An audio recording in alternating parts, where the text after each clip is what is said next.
ఆంధ్రప్రదేశ్లో ఇప్పుడు ఊహించని స్థాయిలో రాజకీయ పరిణామాలు వేగం పెంచుకున్నాయి, పరిగెడుతున్నాయి.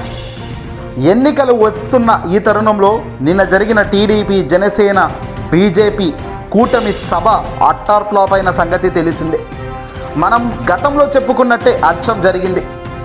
ఆంధ్రప్రదేశ్ సీఎం జగన్మోహన్ రెడ్డి గారు మేదరమెట్ల సిద్ధం సభకు ఒక్కరోజు ముందే వీళ్ళ పొత్తులు అఫీషియల్గా అనౌన్స్ చేయబడిన సంగతి మనందరికీ తెలిసిందే. ఆ తెల్లారి మరుసటి రోజే సిద్ధం 4వ సభ మేదరమెట్ల, బాపట్ల జిల్లాలో జరిగింది. ఆనాడు అంతా ఆసక్తిగా ఎదురు చూశారు జగన్ దేశ ప్రధాని నరేంద్ర మోదీని పొత్తుల గురించి ఎలా తిడతాడు ఏంటి అని. కానీ జగన్మోహన్ రెడ్డి గారు చాలా ప్రణాళికబద్ధంగా, వ్యూహాత్మకంగా అడుగులు వేస్తూ కేవలం చంద్రబాబు రాజకీయాలను, చంద్రబాబు ఆలోచన విధానంకు జగన్కు తేడా ఏంటి అనేది క్లుప్తంగా వివరించే ప్రయత్నం చేశారు. అక్కడ దేశ ప్రధాని నరేంద్ర మోదీ గారిని అనకుండా, కేవలం ఇండైరెక్ట్గా కూడా ఎక్కడ ఎవరిని మాట అనకుండా, ఒక రాజశేఖర రెడ్డి గారితో సమానంగా, ఏజ్లో సమానంగా ఉన్న నరేంద్ర మోదీ గారికి తండ్రి స్థానం ఇస్తూ అదే గౌరవంగా జగన్మోహన్ రెడ్డి గారు కేవలం పొత్తుల గురించి చంద్రబాబును తిట్టారే తప్ప మోదీని పేరెత్తి కానీ ఒక్క మాట అనలేదు. కాకపోతే కేంద్రం పార్టీని అన్నారేమో కానీ మోదీ గారిని వ్యక్తిగతంగా కానీ, మోదీ అనే పేరు తీసి కానీ ఒక్క మాట అంటే ఒక్క మాట ఆయన పొత్తుల గురించి కానీ ఇంకోటి కానీ ఏమీ అనలేదు. ఇక్కడ ఆయన నరేంద్ర మోదీ గారు ఏపీకి ఎప్పుడు వచ్చిన డిఫెన్స్లో పడేసే పద్మ వ్యూహంలో భాగంగానే ఆ రోజు ఆ మాటలు చేశారు ముఖ్యమంత్రి జగన్మోహన్ రెడ్డి గారు. నేడు ఆంధ్రప్రదేశ్ రాష్ట్రానికి చిలకలూరిపేటలో జరిగిన కూటమి సభకు వచ్చిన నరేంద్ర మోదీ గారు అడ్డంగా డిఫెన్స్లో పడ్డారని చెప్పాలి.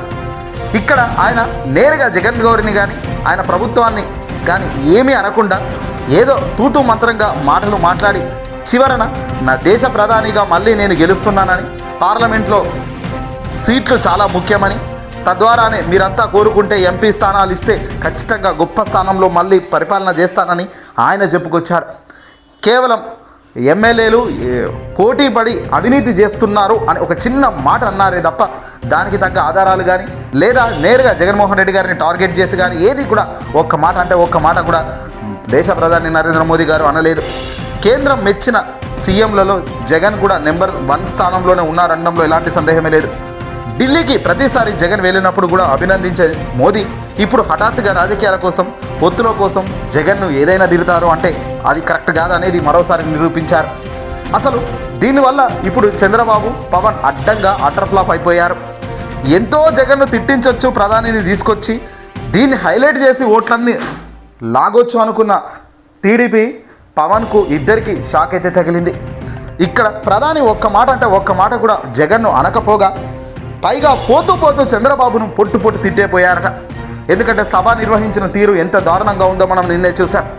మాట్లాడుతుంటే మైకులు పనిచేయడం లేదు, నిలబడితే జనాలు కనబడడం లేదు, కూర్చుంటే చల్లని గాలి రావడం లేదు. అల్టిమేట్గా ప్రోటోకాల్ పాటించని చంద్రబాబు, పవన్ బోకేలు కూడా ఇచ్చే పరిస్థితి లేదు, శాల్వా కప్పే పరిస్థితి లేదు. ప్రధాని మోదీ కంటే ఎంత దారుణంగా ఈ సభ జరిగిందో కూడా క్లియర్గా అర్థం. ఒకరేమో 40 ఏళ్ళ ఈ రాజకీయం అనుభవం అంటాడు, ఇంకోడేమో 10 ఏళ్ళు పార్టీ పెట్టాను అంటాడు. ఇద్దరికి ఉన్న తెలివి ఇగో ఇది నిన్నటి సభతో అర్థమైంది, నిన్నటి కూటమి సభతో. ఇవన్నీ చూస్తుంటే ఒకటే అర్థమవుతుంది. ఏపీలో మళ్ళీ జగనే వస్తాడని కేంద్ర పెద్దలు ఇండైరెక్ట్గా అంటూనే ఉన్నారు. ఇక మోదీ కూడా జగన్ ఏపీకి ఒక్కడే అని ఒక మాట అన్నాడు.